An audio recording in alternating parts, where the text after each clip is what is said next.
টুঙ্গিপাড়া থানা পুলিশকে নিরাপত্তা দিতে রাতভর সেনাবাহিনীর পাহারা।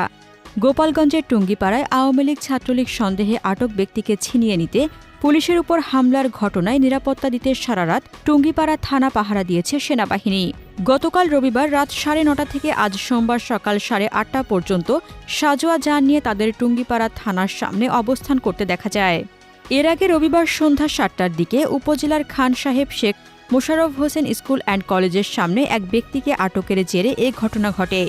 টুঙ্গিপাড়া থানা পুলিশ বলেছে, হামলাকারীর সকলে স্থানীয় আওয়ামী লীগ সমর্থক।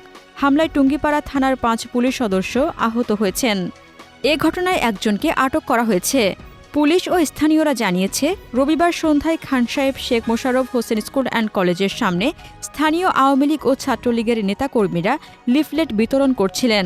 এমন খবর পেয়ে পুলিশ ঘটনাস্থলে পৌঁছে এ সময় লিফলেট বিতরণ বন্ধ করতে গেলে পুলিশের সঙ্গে তাদের বাকবিতণ্ডা শুরু হয়। এক পর্যায়ে পুলিশের কাজে বাধা দেওয়ার অভিযোগে স্থানীয় সাফায়েত গাজীকে আটক করে নিয়ে যায় পুলিশ। এ সময় পুলিশের গাড়ি আটকে ভাঙচুর করা সহ একজন পুলিশ সদস্যকে অবরুদ্ধ করে তাদের উপর হামলা চালান স্থানীয়রা।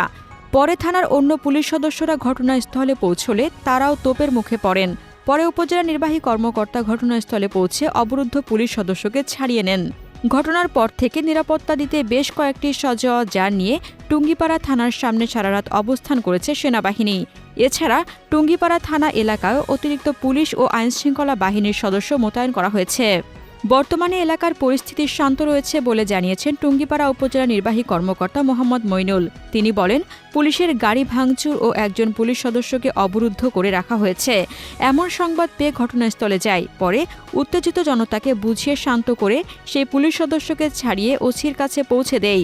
বিষয়টি নিশ্চিত করে টুঙ্গিপাড়া থানার ভারপ্রাপ্ত কর্মকর্তা খোরশেদ আলম বলেন, হামলায় 5 জন পুলিশ সদস্য আহত হয়েছেন। দোষীদের বিরুদ্ধে আইনানুগ প্রক্রিয়া চলমান রয়েছে।